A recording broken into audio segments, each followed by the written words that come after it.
Well, Michael, first of all, introduce yourself and what your role is at Rotherham United. Mhm. Yeah, so I'm Michael Deaville, Academy Player Care Lead. And Michael, what does a day to day look like in your job?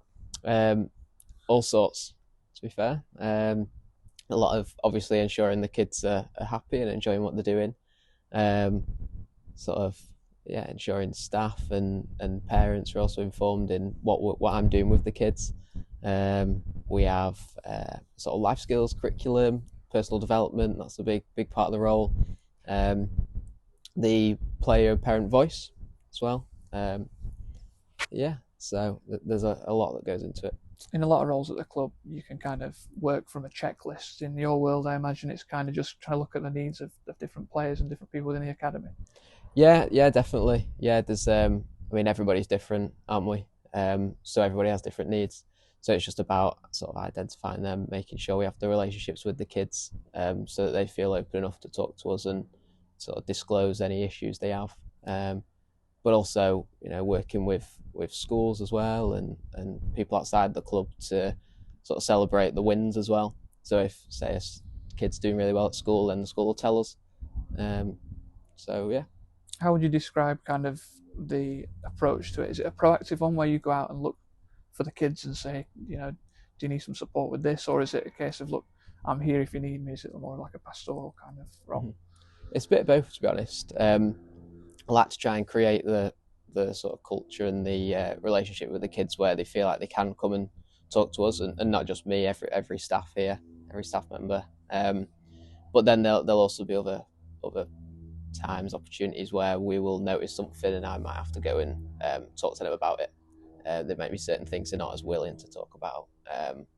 But again, it's just creating the foundations where they know that they can talk to us if they need to.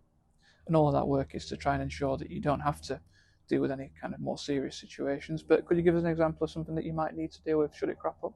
hmm Yeah. So sort of conducting training, match day conduct, match day behaviour.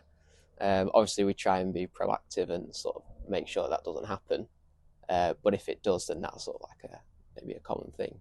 Um, And you're obviously not safeguarding by title, but we're speaking ahead of the Play Safe weekend, and mhm, as we know, safeguarding is everyone's responsibility. So, mhm. how do the two kind of dovetail? Yeah, so I work really closely with Julie, our safeguarding officer. So yeah, just about being in communication regularly, keeping each other up to date. Um, yeah, so with my presence at training and games, if something crops up from the weekend, say, or training in the evening, then yeah, just having that communication, letting other staff members know, and then bringing to life the fact that it's everybody's responsibility. So, the messaging around in this campaign is centered around how important it is for adults to actively listen to children. How Mhm. vital is that, would you say? Yeah, we've got to listen to them. They'll tell us all sorts.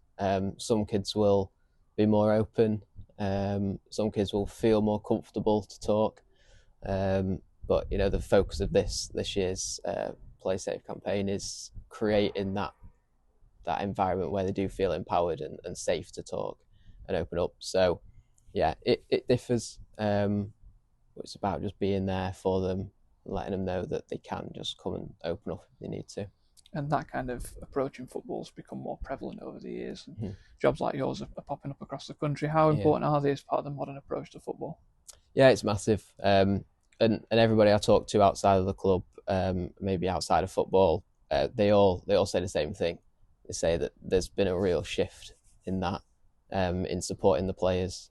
Um, so yeah, it doesn't just come from people who know football, who are working in football. Everybody seems to be sort of catching on to this real change, this real positive shift.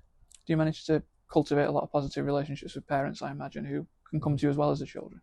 Yeah, it's again a massive part of my role. So even just having that presence around training and match day, and they can see me having communication on our app.